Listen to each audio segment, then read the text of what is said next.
Remue Ménage. Je serai le président de tous les Sénégalais. Merci de votre fidélité. Nous sommes dans votre émission Remue Ménage. Remue Ménage. Tous les dimanches de 10h à 11h, Remue Ménage épluche et décortique pour vous l'actualité de la semaine. Remue Ménage reçoit des chroniqueurs, des politologues, des sociologues, des analystes, des universitaires, bref, Tous les intellectuels. avec son dynamisme et sa réactivité, Alassane Samba Diop, avec ses invités, commente l'actu, histoire d'approfondir et de mieux comprendre. Remue Ménage. Les transactions financières dans la traque des biens dits Malaki, quelle lecture juridique en faire? L'enquête des biens supposés Malaki par l'ONG Sherpa de William Bourdon en France, faut-il privilégier les négociations ou laisser la justice aller jusqu'au bout des procédures? Pour débattre de cette question d'actualité, Alassane Samba Diop reçoit ce dimanche 1er septembre 2013 Maître Souley Fall, avocat de l'État au barreau de Versailles à Paris, et Maître Demba Ciré Bathily, avocat de Karim Wade et compagnie. Remue Ménage, dimanche, 10h, 11h, avec Alassane Samba Diop sur la radio de toute l'actualité RFM. Dimanche 1er septembre 2013, merci d'être à l'écoute de Remue Ménage qui reçoit aujourd'hui Maître Demba Ciré Bathily, avocat à la Cour, Maître Souley Makoudou Fall, avocat au barreau de Versailles à Paris. Merci monsieur d'avoir accepté notre invitation. Vous le savez, l'actualité cette semaine elle est très judiciaire. L'affaire Tahibou Ndiaye est dans toute la presse, dans tous les journaux. On en parle de transactions financières, de médiation pénale. Maître Demba Ciré Bathily, de quoi s'agit-il dans l'affaire Tahibou Ndiaye? Oui, bonjour Alassane, bonjour chers confrères. Permets-moi de saluer tous les auditeurs qui nous font l'honneur de nous suivre dans le cadre de cette affaire. Vous savez certainement, et vous le comprendrez, que je ne puisse pas trop me pencher sur l'affaire Tahibou Ndiaye. On s'en tient à ce que la presse en a dit et je serai beaucoup plus à l'aise parce que vous savez que j'ai eu à occuper comme conseil dans le cadre de cette affaire et j'ai naturellement certaines restrictions. Maintenant, si vous voulez qu'on parle de ce qui est dans le débat public, qui ne m'obligerait pas à aller outre mesure de ce que j'ai connu à titre personnel, peut-être que je pourrais avoir l'imprudence de m'avancer un peu. On parle de bien public, les Sénégalais ont besoin de savoir, d'avoir de l'information, de savoir ce qui se passe réellement. Est-ce qu'il s'agit d'une transaction financière qui a été faite avec M. Tahibou Ndiaye ou bien est-ce qu'il s'agit d'une médiation pénale? Écoutez, Alassane, je pense que vous avez comme moi pu prendre connaissance d'un document publié sur Internet. Cela veut dire que vous, les journalistes, parfois, vous êtes en avance sur nous, sur les affaires. Et ce qui veut donc dire que je m'en tiens à ce qui existe dans le domaine public. Si je devais me hasarder à des qualifications, je serais obligé d'avoir une analyse beaucoup plus poussée. Par contre, je crois que le débat public réel tourne sur la question fondamentale de savoir est-ce qu'il est possible en matière pénale, moyennant un arrangement financier que je ne qualifierais pas, parce que si tel était le cas, je serais obligé de singulariser. Est-ce qu'il est possible de mettre fin à des poursuites? Je crois que c'est le véritable débat que ça pose de prime abord. Et de second abord, il y a une opposition entre deux visions. Ceux qui pensent que tous ceux qui sont poursuivis pour des délits doivent l'être jusqu'au bout et être mis en détention. Et ceux qui pensent que l'État peut aborder autrement les choses et travailler dans le cadre de la restitution de biens qui seraient acquis illicitement. Oui, Maître Souley Fall, vous êtes avocat au barreau de Paris. Quelle lecture juridique peut-on faire de cette affaire Tahibou Ndiaye? Je vous remercie d'abord, Monsieur Alassane Samba Diop, de m'avoir convié à votre émission de haute facture. Je salue tous les auditeurs et toutes les auditrices qui sont en train de suivre cette émission. Je suis ravi de participer à cette émission parce qu'elle nous permettra de lever le voile sur certaines zones d'ombre et éclairer la lanterne du peuple sénégalais. Parce que comme vous le dites, c'est une actualité qui tient le peuple en haleine. Il serait mieux indiqué, comme vous l'avez bien perçu dans votre grande sagesse, de nous inviter aujourd'hui pour parler d'un débat technique. Alors, il faudrait-il préciser qu'il s'agit aujourd'hui non pas d'un débat politique, mais d'un débat purement technique. Alors, sur la médiation pénale qui a eu lieu dans l'affaire Tahibou Ndiaye, il faut dire qu'il n'y a rien dans ce dossier qui puisse émouvoir. Plus d'un. Pourquoi? Pourquoi? Eh bien parce que la médiation pénale qui a été diligentée dans cette procédure-là est fondée sur les dispositions du droit positif sénégalais, c'est-à-dire l'article 32 du Code de procédure pénale sénégalais en son alinéa 2. Alors, cet article rappelle que le procureur de la République, dans ce qui concerne la CREI, c'est le procureur spécial, a le droit d'apprécier l'opportunité des poursuites en fonction de la spécificité de chaque dossier.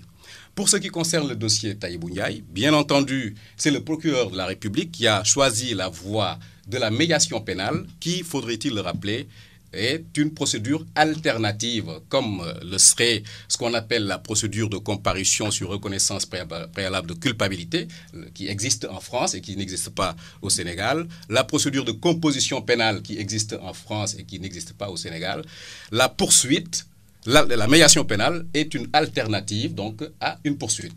Alors, en amont, puisqu'il s'agit de la procédure de traque des biens mal acquis, ça rappelle tout simplement, cette médiation pénale rappelle tout simplement qu'il ne s'agit pas de mettre des gens en prison, mais qu'il s'agit essentiellement de faire des pieds et des mains pour que les avoirs qui sont acquis illicitement soient restitués au peuple sénégalais. Dans ce dossier, pour vous, c'est une médiation pénale?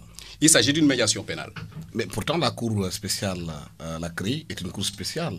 Les textes de la Cour interdisent une médiation pénale. C'est une cour spéciale qui n'a rien à voir avec les autres cours. Alors, là également, merci M.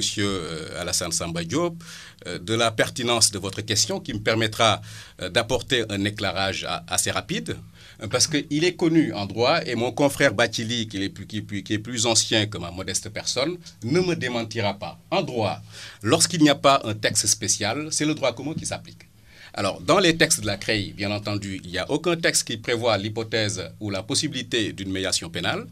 À partir de là, c'est le droit commun qui s'applique, en l'occurrence l'article 32, alinéa 2 du Code de procédure pénale, qui permet au procureur de la République, lorsqu'il considère que la victime peut obtenir réparation de son dommage, d'utiliser la voie de la médiation pénale. Mais Demba-Ciré Bathily, la Cour qui est spéciale, qui est dénoncée par le droit de l'homme, qui disent que c'est une Cour à la limite liberticide, comment peut-elle appliquer le droit sénégalais, le droit normal, alors qu'il est spécial? Oui, donc, merci Alassane. Permets-toi maintenant peut-être de partager certaines observations avec mon confrère. Je ne suis pas prêt de qualifier ce qui s'est passé au niveau de la CREI de médiation pénale d'un point de vue technique. Non pas que je m'appuie sur les éléments du dossier, mais je m'appuie sur une analyse beaucoup plus générale du droit. Mon excellent confrère a bien fait de rappeler, et cela beaucoup l'ignorent, qu'il y a des alternatives à la poursuite, comme il vient de le dire. Et parmi ces alternatives à la poursuite, il y a la médiation pénale. Comme en France, ils sont beaucoup plus avancés. Ils ont ce qu'ils appellent la composition sur reconnaissance de culpabilité, ou, si vous voulez, la composition pénale qui, cette fois-ci, permet un peu de négocier, un peu à l'image du système américain, ce qu'on appelle une peine, que la personne s'engage à exécuter volontairement.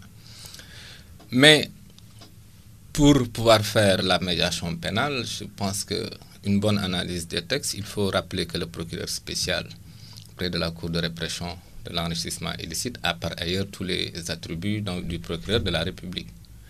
Et donc, de ce point de vue, théoriquement, devrait pouvoir mener une médiation pénale. En termes clairs, tous les textes de droit qui sont au Sénégal, il peut les appliquer dans le fonctionnement de sa Cour. Il peut appliquer toutes les dispositions du Code de procédure pénale qui donnent des attributions au procureur de la République, puisqu'on lui donne tous ces attributs, en plus des attributs que lui confère sa qualité de procureur spécial près de la Cour de répression de l'enrichissement illicite.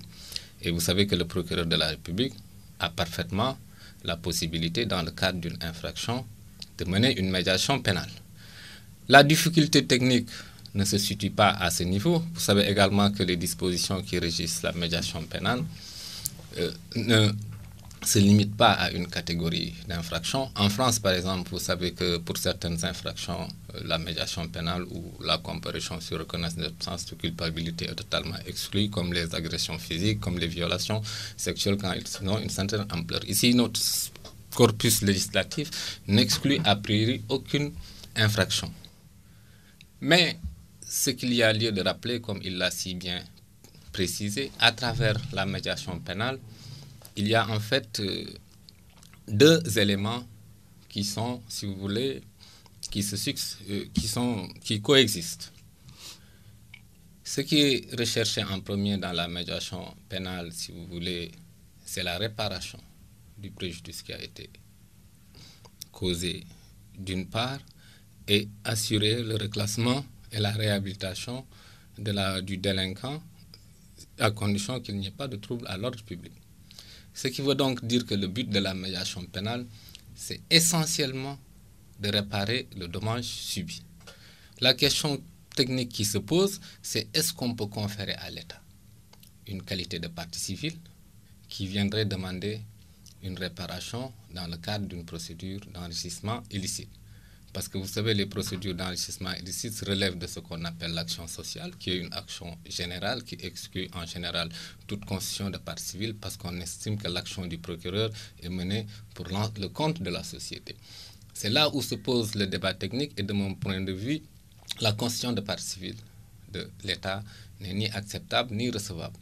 Maintenant, l'abandon des poursuites en tant que tel, en fait, elle ne relève que du pouvoir d'opportunité des poursuites qui est conféré au procureur. Parce qu'encore une fois, ce n'est pas parce qu'une infraction a été commise que forcément des poursuites doivent être entamées. Chaque jour, des milliers de Sénégalais commettent des infractions qui ne sont pas connues, qui sont connues et qui ne sont pas poursuivies parce que le procureur estime devoir les classer sans suite. Maintenant, ce qui pollue le débat, et peut-être je vais vous égratigner un peu, c'est la relation que l'on fait souvent de ces faits. Et de ce point de vue, je crois qu'on devrait renforcer la presse. Alassane, je n'imagine pas un seul instant que tu envoies un reporter qui ne connaisse pas le règlement du football rapporter aux auditeurs un match de football. À titre comparatif, je ne comprends pas pourquoi on envoie des reporters qui ne connaissent pas les règles du jeu judiciaire rapporter un match judiciaire. Et à partir de ce moment, c'est de là que naît toute la confusion entre ce qui est versé dans le domaine public et si vous voulez... Pour dédouaner un peu la presse aussi, les avocats qui sont dans des dossiers sont aussi des fois dans la manipulation. Parce que les gens quittent des fois le dossier judiciaire en entrant dans des dossiers politiques. Écoutez, vous ne pouvez pas dissocier cette question de toute approche politique. Et comme le disait si bien mon confrère, lorsque vous invitez deux avocats, c'est pour donner des éclairages techniques. Mais ces éclairages techniques le sont par rapport à la mise en œuvre d'une politique pénale. Et c'est là où il faut redimensionner les choses. Il est temps qu'au Sénégal, qu'on arrête. Moi, je dis qu'il y a toujours deux concepts de débat qui résument le débat public au Sénégal. Wax sa khalat et wax si lo xam. Wax sa khalat, ça veut dire que chacun est libre de dire ce qu'il pense. Wax sa lo xam, ça veut dire que chacun parle de choses qu'il sait quand il s'agit d'un débat technique. Il ne faut pas que ça soit le public qui tranche les débats techniques. Si le président de la République décide de mettre en œuvre une politique pénale, vous connaissez bien ma position dans le cadre de ce dossier, et estime que dans le cadre de cette politique, il est beaucoup plus judicieux de mettre en œuvre une politique de recouvrement de biens en dehors de toute poursuite, c'est un choix. Le but visé, c'est lui qui en répond. Mais si vous voulez, d'un point de vue politique, cette soi-disant traque des biens mal acquis, je pense que moi j'appelle ça désormais traque des biens imaginaires, est un grand piège politique qui occulte tout ce qui se fait par ailleurs au Sénégal. Je reviendrai sur ça si vous voulez, parce que ça me paraît important d'en parler. Pour ce point bien précis.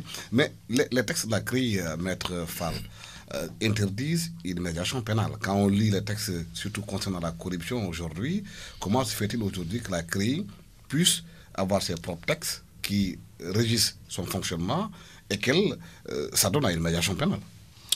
Oui, M. Diop. Voyez-vous, il faut apporter là également un petit éclairage. Il n'y a aucun texte, j'ai le texte de loi sous les yeux, il n'y a aucune disposition régissant la répression de l'enrichissement illicite. Il s'agit de la première loi. Et de la deuxième loi sur l'enrichissement illicite portant création de la Cour de répression de l'enrichissement illicite. Je vous le dis bien, il n'y a aucun texte qui interdit la médiation pénale. Je voulais rappeler tout à l'heure, lorsqu'il n'y a pas de texte spécial qui régit relatif à une juridiction, qui parle d'un point de droit, c'est le droit commun qui s'applique. Le droit commun, c'est le code de procédure pénale sénégalais. Mon confrère Bathily vient de me conforter sur ce point de vue en rappelant que cette médiation pénale qui a eu lieu est fondée en droit. L'essentiel, c'est ça. Maintenant, lorsqu'on parle d'analyse politique ou de morale politique, c'est une autre question. Mais sur le plan de la technique pure du droit, cette médiation pénale est incontestable parce que légale à tous égards. Mais pourtant, les hautes autorités du pays avaient déclaré urbi, orbi, que la médiation pénale ne sera pas faite parce que Maître El Hadji Diouf, quand il est sorti d'une audience avec le président de la République, avait dit que la médiation pénale sera privilégiée, mais après il y a des démentis par rapport à cela. Voyez-vous, dans ce dossier, je vous ai rappelé tout à l'heure les dispositions de l'article 32, alinéa 2. Je reste toujours sur la technique pure. Alors, la technique pure, je ne parle pas d'aspect de politique, parce que ce que vous venez de dire fait allusion à ce qu'on peut qualifier comme étant une morale politique. Le fait, j'ai lu dans la presse, on a parlé de revirements spectaculaires, etc. Mais dans ce dossier, il faut comprendre que c'est le procureur spécial lui-même qui, comme l'a rappelé mon confrère, a tous les pouvoirs du procureur de la République, mais pouvoir limiter à tout ce qui touche à l'enrichissement illicite et à la corruption et aux délits connexes. Il a tous les pouvoirs du procureur de la République. Mais un procureur qui est sous la responsabilité des ministres de la Justice. Oui, mais c'est un procureur qui est un magistrat indépendant aussi. Il faut le dire. Il ne faut pas penser que, puisqu'il est soumis au principe de hiérarchie, il n'est pas indépendant. Alors, ce procureur qui a tous les pouvoirs du procureur de la République, et qui se fonde sur le droit positif, c'est-à-dire un texte qui existe dans le Code de procédure pénale sénégalais, peut à bon droit initier une médiation pénale, et c'est ce qui s'est passé dans cette procédure. Alors, donc... Maître M. Bathily, dans ce dossier, on a parlé d'une somme de 7 milliards. On s'est retrouvé à 3, et quelques milliards qui ont été publiés dans la presse. Comment ça s'est passé? Comment est-on passé de cette somme à revenir à 3 quelques milliards pour permettre à M. Tahibou Diaye de recouvrer sa liberté? Il a dit dans un journal de la place, Le Quotidien, qu'il a négocié pratiquement le couteau sur la gorge. Disons, il faut peut-être rappeler, je crois qu'un procureur n'est jamais indépendant. Le propre du parquet, c'est la subordination. Et si vous voulez, même le décret qui fixe les attributions du garde des Sceaux est la autorité sur les parquets. Parce que le parquet est chargé de mettre en œuvre, sur le plan de la répression, la politique pénale définie par l'État du Sénégal. Cela n'a rien de choquant. C'est notre système judiciaire qui est ainsi conçu. Donc, le procureur de la République ne peut pas prétendre avoir l'indépendance du juge du siège. Il a l'opportunité des poursuites, mais quand même il reçoit des instructions écrites, il est tenu de s'y conformer. Cela n'a rien également de dévalorisant. C'est le parquet qui fonctionne ainsi. Cela dit, comme le rappelait mon confrère, d'un point de vue de l'approche généralement des textes, rien n'exclut la médiation pénale. La difficulté que j'ai posée, c'est celle de savoir. La médiation pénale suppose qu'on ait une partie civile. Et dans ce cas précis, je ne pense pas. Si on se réfère au Code de procédure pénale qui confère la qualité de partie civile à celui qui a directement et personnellement souffert de l'infraction, que l'État puisse prétendre avoir la qualité de partie civile. Et je donnais toujours un exemple comparatif. Si on arrête un trafiquant qui a vendu de la drogue pour 1 milliard, est-ce que l'État peut dire je suis partie civile, donnez-moi le milliard et je vous laisse partir? On est dans les infractions à caractère social. Maintenant, dans ce type d'infraction, il peut y avoir des condamnations à des peines de prison, à des peines d'amende et à des confiscations. Ces confiscations, peut-être, peuvent être prononcées au profit du trésor public. ce qui relève d'un autre domaine, parce que cette amende, cette confiscation a une nature pénale et n'a pas la nature de réparation civile. Et ce qui veut dire que donc, quand je reviens à la médiation classique, a priori rien ne l'exclut, mais dans le cas présent, on discute de la qualité de partie civile de l'État. Bon, c'est un débat qui est ouvert. J'ai un point de vue, mon confrère peut avoir un point de vue. C'est quoi votre point de vue? C'est quoi votre point de vue? Point de vue, l'État ne peut pas avoir la qualité de partie civile et par conséquent ne pourrait pas être partie à une médiation. Donc on ne peut pas parler, on parle de quoi dans cette histoire-là alors? Bon, maintenant je reviens à votre deuxième question, parce que c'est là où vous me tendez le piège. Vous savez, pour connaître ce dossier du dedans, je me suis fixé une limite pour en parler. Je ne conçois pas d'être ici et de dire une seule chose de ce qu'il y a dans ce dossier. Nous sommes dans un débat public, pour moi, les Sénégalais doivent comprendre. On est dans un débat public. Dit que les biens mal acquis appartiennent à des Sénégalais, ils ont le droit de savoir. Je suis avocat, lié par des textes, lié par une déontologie, et il y a des règles que je ne dois pas franchir.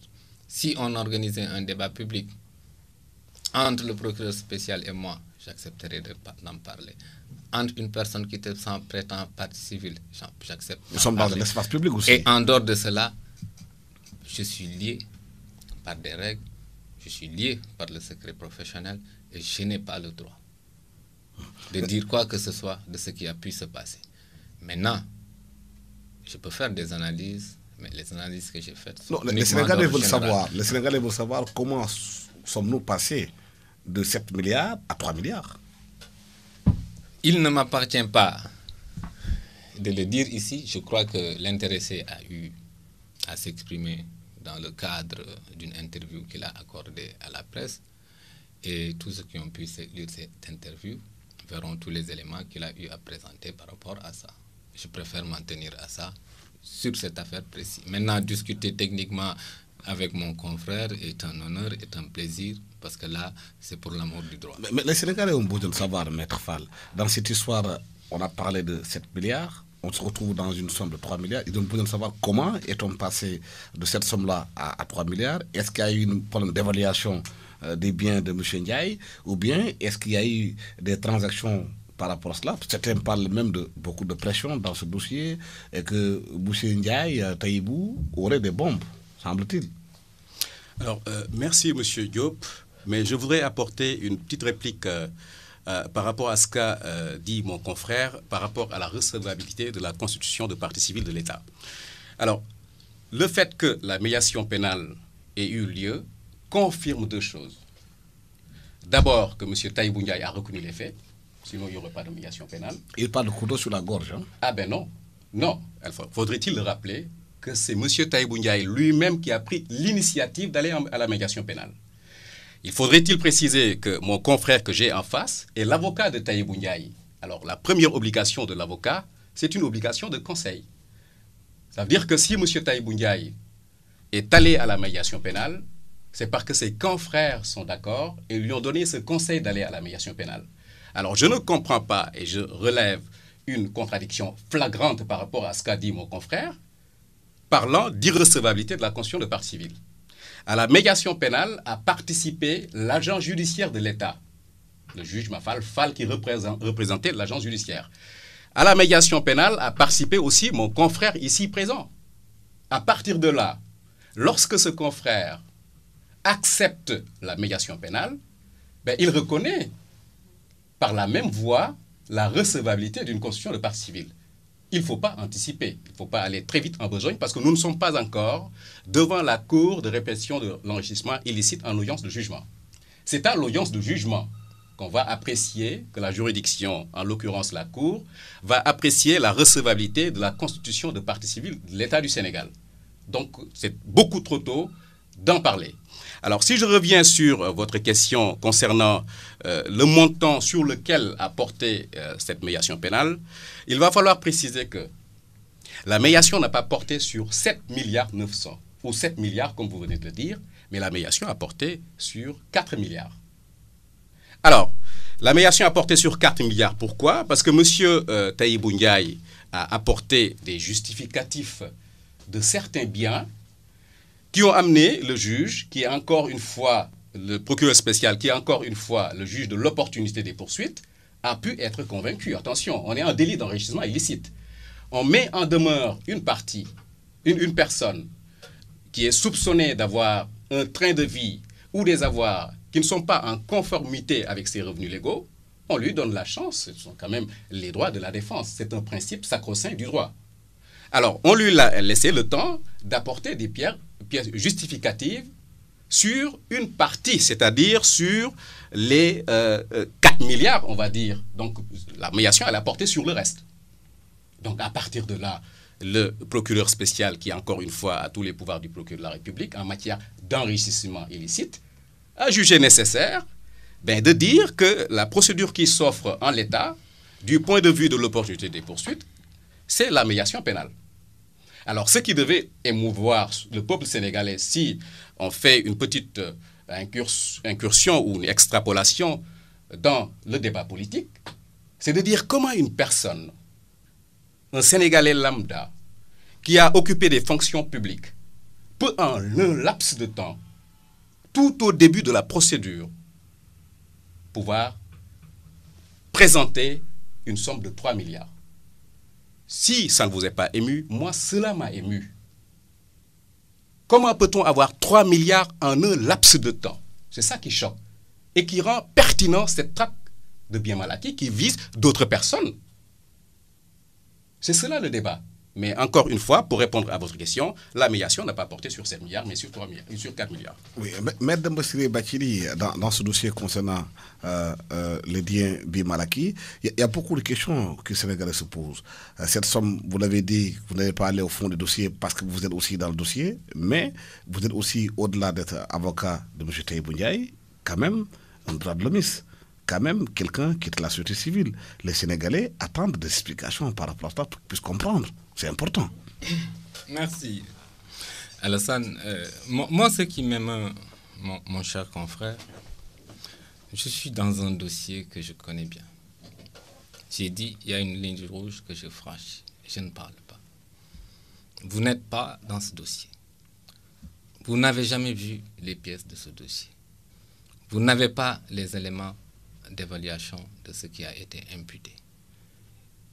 Même si vous aviez pris le soin de bien lire la presse, ce qui a été publié, parce que comme quand vous parliez de manipulation des journalistes, cette chose qui est intervenue au niveau de la CREI, que je m'abstiens de qualifier sur le plan juridique, a été publiée dans le net. Vous ouvrez Sénéweb à l'instant où je vous parle, c'est dedans. C'est de la publicité pour Sénéweb, hein?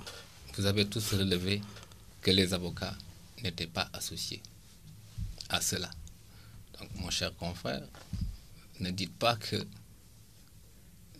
nous étions... Donc vous non, n'étiez pas je dans vous la explique. procédure de médiation pénale dont on parle. Vous avez bien lu dans ce document. Est-ce que quand les négociations étaient en train d'être menées, vous, conseil de M. Tahibou Ndiaye, vous y étiez ou pas? Est-ce que vous étiez d'accord ou pas? Mais le document rendu sur le public... Je pose la question, il n'y a pas meilleur... dit très bien qu'il n'y avait pas un conseil présent. Vous le confirmez qu'il n'y a pas de conseil présent? Je le confirme et je m'en limite à ça. Maintenant, je reviens à un débat beaucoup plus général. Ça, c'était juste peut-être pour inviter mon confrère à relativiser un peu les choses. Ce qui fait l'émotion, et le Premier ministre faisait bien de le dire, il dit que toute l'action du gouvernement est occultée parce que la presse est émotionnelle. On tire, on écrit des choses et on emporte tout le monde. Je donne un autre exemple. Moi, je ne parle de donner la bonne information aussi. Non, nous ne sommes pas des chargés de communication, Alassane. Je donne un autre exemple qui est dans le débat public. Tout le monde a vu que le conservateur de la propriété foncière, quand l'affaire de Tahibou Ndiaye a été mise dans la presse, a écrit noir sur blanc qu'on lui impute 3 milliards qui est un prêt intervenu entre la SICAP et 4 banques du Sénégal et qu'il n'avait rien à voir dedans. Je donne un autre exemple. Qui a signé, il y a quand même un responsable. Il n'y a pas de responsable. C'est un prêt hypothécaire privé entre une société sénégalaise et des banques sénégalaises. Mais signé par quelqu'un, au moins. Signé par les responsables de ces banques qui ne concernent aucun titulaire de droit foncier à la SICAP Keur Gorgui. Ça, c'est dans le débat public. Le conservateur, qui est une autorité administrative, qui est l'autorité en la matière, a rétabli la vérité aux yeux du public. Moi, je ne vous parle que de ce qui est sur le domaine public. Maintenant, à un autre niveau, et je suis toujours dans le général, lorsque vous êtes dans le domaine foncier, dans le domaine de l'évaluation foncière, nous sommes aujourd'hui dans l'immeuble de Youssou Ndour, qui est un brillant opérateur économique sénégalais à qui on souhaite beaucoup de succès dans sa mission. Aujourd'hui, si je voulais vendre l'immeuble qui abrite le siège de la TFM, je vais lui attribuer une valeur vénale. Peut-être je dirais à M. Youssou Ndour, vous avez un très beau immeuble sur la corniche, elle est bien placée. Et peut-être que nous la vendons à 800 à 900 millions, à 1 milliard. D'accord? Mais si je dis à M. Youssou Ndour, comment vous avez fait pour avoir votre immeuble, je ne vais pas dire à M. Youssou Ndour, justifiez-moi comment vous avez fait pour avoir un immeuble qui vaut 1 milliard. Ça, c'est la valeur vénale. Je vais dire à M. Youssou Ndour, voici la valeur de reconstruction de votre immeuble. Autrement dit, pour construire cet immeuble, vous avez dépensé 200 millions. Justifiez-moi comment vous avez fait pour avoir 200 millions. Mais si je dis à M. Youssou Ndour, justifiez-moi comment vous avez fait pour avoir 1 milliard, ça, sinon vous vous êtes enrichi illicitement. Il y a déjà un débat technique qui est là, qui est extrêmement important. Vous savez, dans le domaine foncier, nous avons plusieurs types de possibles d'appropriation du sol. La plupart des fonctionnaires des hauts cadres de ce pays ont disposé de terrain à partir d'un bail concédé par l'État. Que ce soit aux Almadies, que ce soit à Ndiakhirat, pour disposer d'un bail, vous payez une redevance foncière qui peut être de 100 000 francs, de 125 000 francs. Pour un terrain de 500 mètres carrés, mettons aujourd'hui dans la zone de Ouakam-Mermoz, vous pourrez payer un bail de l'ordre de 125 000 francs par an. Si je cherche à évaluer la valeur vénale de ce terrain, je dirais que moi, pour vendre aujourd'hui 500 mètres carrés à Mermoz, je vais la vendre à 500 millions. M. Alassane Samba Diop, vous êtes un Sénégalais, vous avez le droit d'avoir un bail. L'État vous concède un bail avec une redevance de 125 000 francs. Je vous prends la main, je dis à Samba Diop, vous avez un terrain qui vaut 500 millions. Justifiez-moi comment vous avez fait pour acquérir un terrain qui vaut 500 millions. Alors qu'en réalité, vous ne disposez que d'un bail. Ou bien l'État vous concède un bail comme tous les Sénégalais, et à la suite de ce bail, vous faites un acte de cession sous la base d'un barème établi par un décret. Vous savez que quand l'État vend, c'est lorsque vous référez dans ce barème, le mètre carré le plus cher tournerait autour de 40 000 francs. Vous avez un terrain de 1000 mètres carrés aux Almadies à 40 000 francs. Mettons, l'État vous le vend à 40 millions. Moi, dans le commerce, je revends un terrain aux Almadies de 1000 mètres carrés à 250 000 francs le mètre carré. Je viens vous dire, justifiez-moi si l'État vous a fait une cession de 40 millions, comment vous avez fait pour avoir un terrain qui vaut peut-être 2 milliards 500 millions, etc. Si j'additionne, je vous dis, M. Alassane Samba Diop, justifiez-moi comment vous avez fait pour avoir 100 milliards. Donc, je dis, à la base, il y a un débat technique. Il y a des concepts qui sont mis en œuvre de manière différente. Est-ce que si moi j'ai un bien, je dois justifier la valeur du bien ou la valeur que j'ai mis en œuvre pour l'acquérir? C'est à ce niveau qu'existe toute la distorsion. Et l'autre point sur lequel je voulais revenir, parce que je ne veux pas parler de valeur ou de contenu de ce dossier. Je parle de façon générale dans des concepts techniques qui peut-être un jour opposeront les professionnels devant une juridiction. Mon excellent confrère vient de le rappeler. La question de la constitution de partie civile ne peut pas être tranchée au stade des enquêtes ou au stade de l'instruction, mais devant une juridiction. Et tant que cette question n'est pas tranchée devant une juridiction, le débat reste entier. Oui, mais il y a une question que les Sénégalais se posent. Ils se demandent comment un fonctionnaire puisse avoir autant de biens, même s'il a été dans les plus hautes fonctions du pays. Est-ce que vous pouvez expliquer ça aux Sénégalais? Il n'y a absolument rien de scandaleux. Dans un pays pauvre au Sénégal, dans un pays pauvre comme le Sénégal, en l'état actuel de notre législation foncière, l'État peut concéder des baux sur son domaine privé. Il n'y a aucun texte qui limite le nombre de baux dont une personne peut bénéficier. Est-ce que la position justement de la personne... Et je donne... la position de la personne qu'il occupe concernant le cas de M. Ndiaye, qui était quand même directeur du cadastre... Je ne veux pas parler de M. Ndiaye. Oui, c'est important de préciser ça. Je vais donner une précision. Pour lui permettre d'avoir accès par rapport à un Sénégalais qui est à Canel ou bien à Sidi Bambé à un terrain. Je ne parle pas du cas de M. Ndiaye. Je connais énormément de Sénégalais qui ne disposent d'aucune fonction officielle et qui sont titulaires de baux multiples concédés par l'État. De même que l'État, pour aider les fonctionnaires, compte tenu de leur position et des revenus, à acquérir des terres, a concédé des baux sur ces terrains qui sont servis de cession s'ils le veulent à presque tous les inspecteurs généraux d'État, aux magistrats, aux inspecteurs des domaines, aux inspecteurs du Trésor, parce que c'est normal que l'État les assiste dans le cadre de l'acquisition d'un logement. Maintenant, à partir du moment où l'acquisition, où le nombre de baux qu'on peut avoir n'est pas limité, le problème, si vous voulez poser la question de voir est-ce qu'on doit revoir la politique foncière, est-ce qu'on doit revoir la politique d'attribution des baux, c'est une question que l'on peut poser, mais sur le plan de la légalité, cela ne pose aucun problème qu'un Sénégalais, quel qu'il soit, fût titulaire de 100 baux, parce que la réglementation ne l'interdit pas. Poser les questions maintenant sur d'autres plans. Aujourd'hui, Maître Souleye Fall, beaucoup de Sénégalais sont en prison parce qu'ils sont peut-être attirés en prison ou bien mis en prison parce qu'ils sont des de droit commun. Certains ont payé de l'argent, d'autres ont volé peut-être des poulets. Ils se posent des questions. Comment peut-être les hauts d'en haut peuvent prendre autant d'argent qu'on leur attribue, hein, il faut préciser les choses, et que les voleurs de poulets qui restent en prison? Oui, cela est très choquant.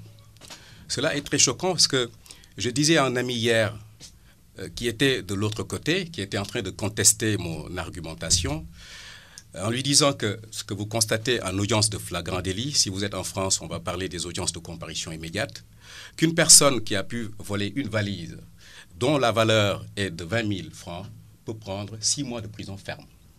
Alors, ce qu'on appelle la délinquance à col blanc, qui existe aussi en France, on va le dire, parce qu'on y reviendra peut-être si vous l'avez prévu, parce qu'il y a un volet international de la traque des biens mal acquis et une convention qui a été ratifiée par plusieurs pays en ce sens. Alors, c'est très choquant.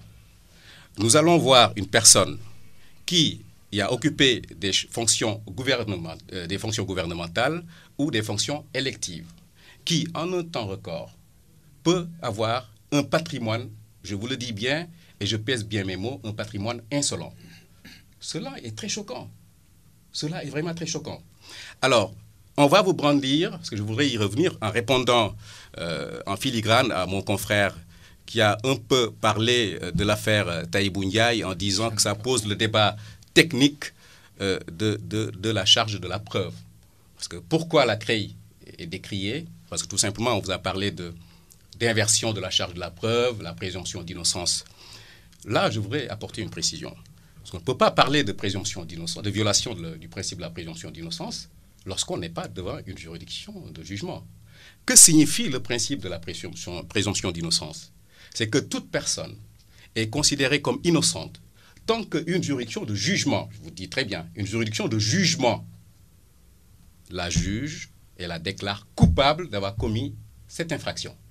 Alors, est-ce que ces personnes qui sont visées dans la procédure de traque des biens mal acquis sont jugées? Eh bien non. Donc c'est prématuré de parler de violation du principe de la présomption d'innocence. On a décrié également la loi relative à la répression de l'enrichissement illicite, mais c'est une loi qui offre quand même la possibilité de rapporter la preuve de l'origine licite de ces avoirs par tout moyen. Tout moyen veut dire, tout simplement, il peut y avoir des preuves littérales, dire par écrit, s'il s'agit d'un bien immobilier, vous apportez l'acte notarié, etc. S'il s'agit, on peut apporter la preuve testimoniale, on va faire convoquer ses amis qui vont dire, effectivement, ça s'est passé comme ça, on peut établir la preuve par tout moyen. Donc, c'est très facile. Moi, avocat, vous me dites, vous avez un bien immobilier, vous avez une voiture, justifiez les biens, ben, je n'ai pas besoin d'1 mois pour justifier de mes biens. J'ai besoin de même pas de quelques heures, peut-être pour respecter les professionnels qui gèrent mes dossiers. Je vous parlais des comptables. En un temps record, je peux vous apporter tous mes bilans qui puissent démontrer tous mes avis d'imposition, qui peuvent démontrer l'origine licite de mes biens. À défaut, je pourrais être traqué dans le cadre d'une procédure d'acquisition de biens illicites. Voyez-vous? Donc, il n'y a nulle part la violation du principe de la présomption d'innocence. Alors, je poursuis. Il y a autre chose, parce que cette procédure offre quand même la possibilité d'exercer les droits de la défense. Il y a quand même plusieurs auditions. Les auditions ont débuté le 2 octobre. Les mises en demeure pour parler de M. Wade ont commencé quand même le 15 mars. Il y a eu plusieurs mois qui ont vu succéder M. Wade, qui a pu quand même être auditionné à plusieurs reprises. Donc, il lui offre la possibilité, et encore, on est en enquête préliminaire où il n'y a pas beaucoup de coercition, d'aller et de revenir dans des conditions acceptables, de pouvoir organiser sa défense. C'est ce qu'on appelle les droits de la défense. Il n'y a pas de violation du principe de la présomption d'innocence, puisque, contrairement à ce que l'on pense, on va penser que le procureur spécial viendra à l'audience de jugement, s'il y a audience, parce qu'il faut respecter la commission de l'instruction qui n'a pas fini son travail, qui doit instruire à charge et à décharge. Que le procureur spécial viendra à l'audience de jugement, si l'audience va avoir lieu, s'il y a une ordonnance, un arrêt de renvoi, puisqu'il s'agit de la commission, dire, bon, écoutez, les dispositions de l'article 163 bis du Code pénal sénégalais définissent l'enrichissement illicite. Donc, je me contente de démontrer l'existence des éléments constitutifs de l'infraction. Eh bien non. Le juge, le procureur spécial, vu cette affaire, vu l'importance de cette affaire, va s'atteler à une démonstration rigoureuse de la culpabilité de la personne qui sera déférée pour être jugée devant la Cour de répression de l'enrichissement illicite. L'État, en tant que partie civile, puisque je fais partie du collectif d'avocats qui défendent l'État dans ce dossier, nous sommes officiellement constitués partie civile. Vous pensez qu'on viendra, on laisse là le procureur spécial faire la démonstration de la culpabilité de la personne qui sera renvoyée devant la CREI? Eh bien non, la partie civile a le droit de participer à la démonstration. Parce que de la condamnation de la personne poursuivie découle la demande de dommages et intérêts. Autrement dit, s'il y a une relaxe, l'État n'aura rien. Donc nous ne nous laisserons pas faire. Et puis autre chose, il n'y a pas de violation du principe de la présomption d'innocence, parce qu'il y a une voie de recours qui s'offre. Les arrêts qui seront rendus par la CREI peuvent être frappés d'un pourvoi à cassation. Donc je ne vois nulle part un argument qui puisse dire, de façon en tout cas fondée en droit, qu'il y a en l'état de ce dossier, tout au début du dossier, qu'il y a violation du principe de la présomption d'innocence. Voilà, M. Diop. Oui, Mme Bassiré Bathily, dans cette histoire de bien mal acquis, il y a une sorte d'excroissance de ce dossier. On a vu William Bourdon avec Sherpa traquer aussi les anciens chefs d'État africains en Europe. Il y a l'affaire Obengema, il y a l'affaire Bongo. On parle aujourd'hui du dossier aussi concernant Karim Wade et Maître Abdoulaye Wade. Écoutez, bon, vous comprendrez naturellement que je ne fasse pas de commentaires sur les acteurs de théâtre qui souvent sont mis par d'autres dessins. Je vais quand même apporter un certain nombre de précisions. Je ne pensais pas qu'on allait parler de M. Wade, mais puisque vous évoquez le nom de M. Wade, je dois rappeler qu'à ce jour, c'est l'État du Sénégal qui viole une décision de justice rendue entre lui et M. Karim Wade et d'autres Sénégalais et refuse de s'exécuter. Maintenant, s'agissant de la présomption d'innocence, je crois que ce serait avoir une vue restrictive que de parler de violation de la présomption d'innocence dans le cadre des procédures en matière de répression de l'enrichissement illicite. Il y a la violation du droit à un procès équitable, dont la violation 1 de la présomption d'innocence, parce que la présomption d'innocence, elle signifie quoi en droit? Toute personne est présumée innocente jusqu'à ce que sa culpabilité ait été prouvée par une juridiction. De jugement. De jugement. En soubassement, il y a 2 règles. Le droit de garder le silence, le droit de ne pas être obligé de témoigner contre soi-même. Quand vous mettez en œuvre des règles qui impliquent l'inversion de la charge de la preuve, cela veut dire que l'accusation n'a plus en charge de démontrer la preuve de la culpabilité, mais que la personne poursuivie a pour charge de démontrer son innocence.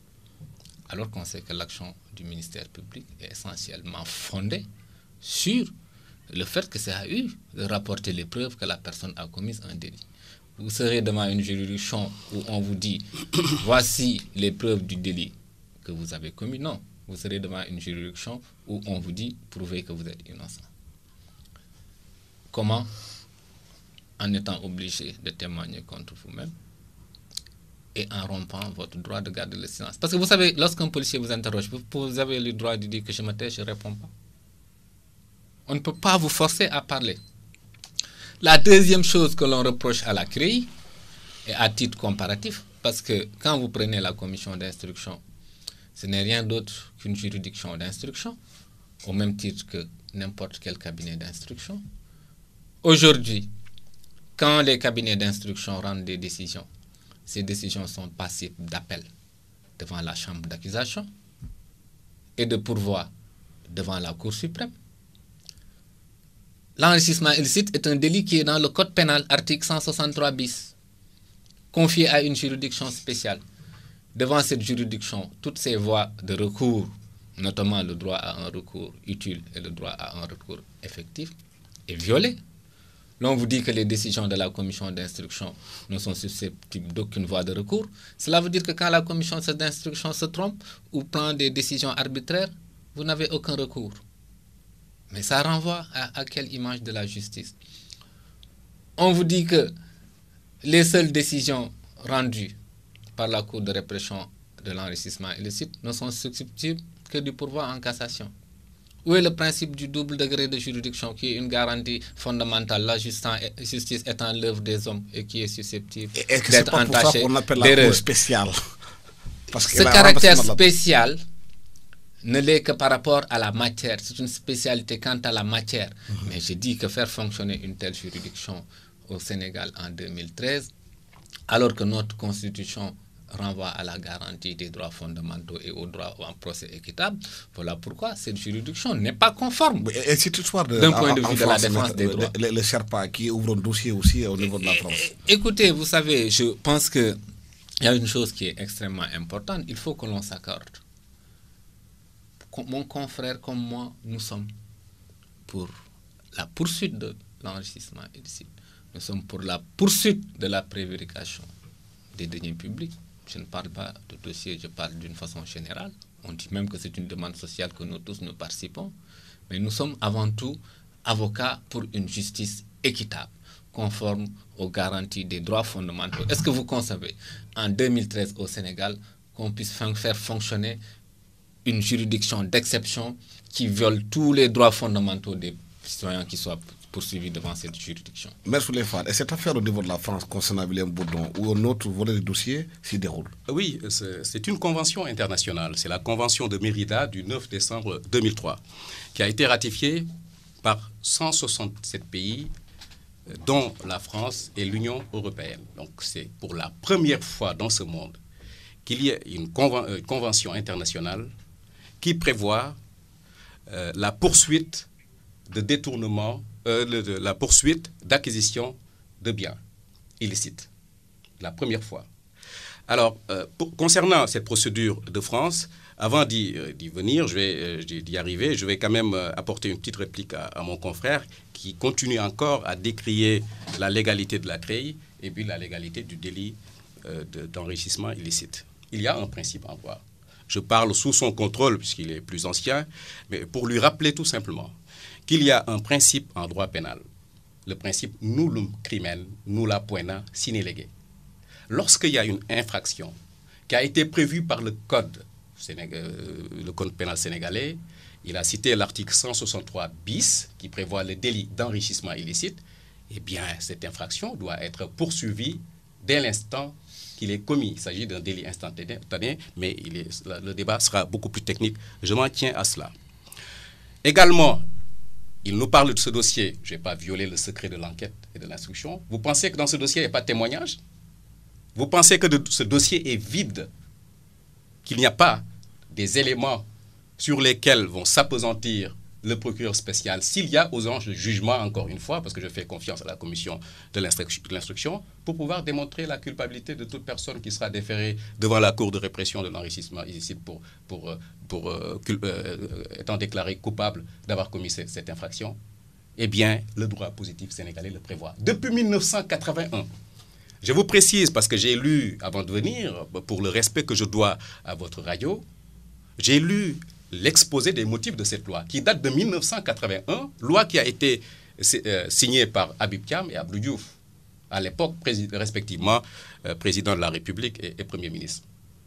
Mais cette loi, c'est une loi socialiste, ce n'est pas une loi libérale. Pourquoi le régime qui vient de partir n'a pas pu abroger cette loi?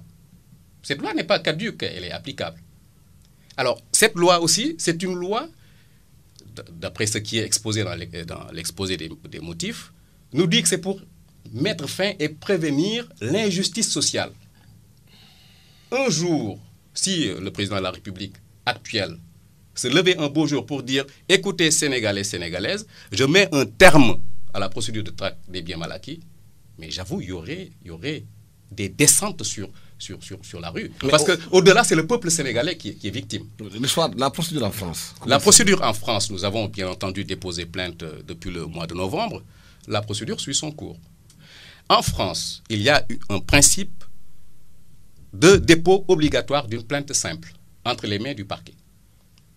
Alors, si le parquet garde le silence pendant plus de 3 mois, cela équivaut à un classement sans suite. En France, le parquet n'a pas classé sans suite. Le parquet a tout de suite ouvert une information. Le pôle financier s'en occupe.